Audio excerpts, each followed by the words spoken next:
Top 10 reasons Star Trek Beyond sucked.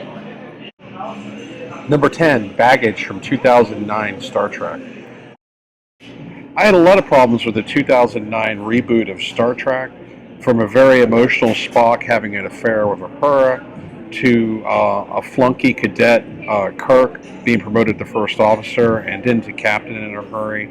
And J.J. Abrams' overall directorial style, popcorn action, and lens flare. It was young Spock in Love meets Shaun of the Dead. Number 9, weak story. Even though I consider this the best of the 3 Star Trek Abrams films, you can still see Abrams' influence. Even though he wasn't the director, he was still the executive producer. I also blame Simon Pegg, who did a huge rewrite of the script, who also played the actor Scotty. The film dragged on and seemed boring and slow at times, and the main villain, Krall, his motives seemed questionable and contradictory by film's end. Overall, it was still bad. Number 8, USS Franklin. While it was interesting to see an older legacy starship design on the planet's surface, abandoned for 100 years, I found it incredibly unrealistic that Scotty and the crew were able to whip the ship back into shape with no spare parts and no outside support. Number 7, Anton Yelchin as Chekhov. I did not like the depiction of Chekhov in the Abrams Star Trek films. He always came off to me as a watered-down version of Chekhov. This may not be the actor's fault, but more J.J. Abrams' fault. Number 6, Zoe Saldana as Uhura. She does not stand out very well as Uhura, and I don't think it's the actress's fault because she puts on a very good performance. It's the script's fault, and the way it depicts her as the jilted lover of Spock, which I can't stand. Number 5, Chris Pine as Kirk. It's not Chris Pine's fault. He's actually a good actor, in my opinion, and he does a fairly good impression of Captain Kirk. I just don't like the way Kirk has been depicted in the Abrams films as like a spoiled frat boy with daddy issues. And I can't take this version of Kirk seriously at all. Number 4, Zachary Quinto as Spock. Zachary Quinto's portrayal of Spock has been terrible in all 3 films, but I don't just blame him, I also blame the script and J.J. Abrams.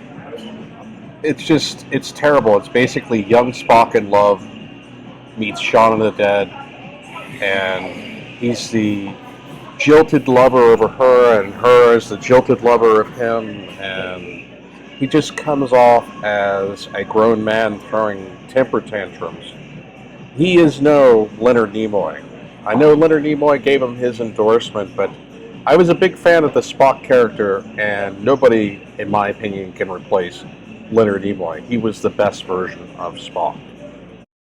Number 3, Simon Pegg as Scotty.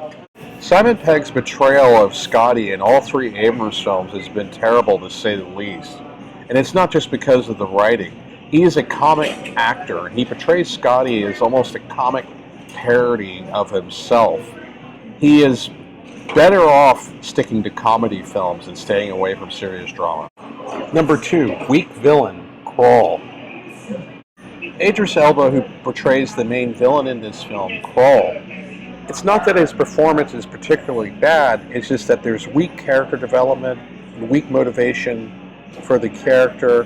He is trying to steal half of an ancient alien super weapon, but in the end he ends up attacking the Yorktown starbase, and he doesn't even need the super weapon. So weak character development and poor script writing make for a very weak villain, and thus hurts the film quite a bit. Number 1, J.J. Abrams. J.J. Abrams, I cannot stand him as a director. I can't stand his style of lens flare in his films. I can't stand his style and the way he uses popcorn action to try to drive the narrative forward, because often there's so much going on, you get confused as to what the hell is going on. I can't stand the huge plot holes that are typical in Abrams films. including The Force Awakens. And the only reason why I would say The Force Awakens was a good film was because Kathleen Kennedy was the executive producer and Lawrence Kasdan co-wrote the script. But as far as Star Trek, what he has done has been total dog crap. And this guy was always trying to make Star Trek into Star Wars anyway. AmberStreet.com. Rate, comment, and subscribe.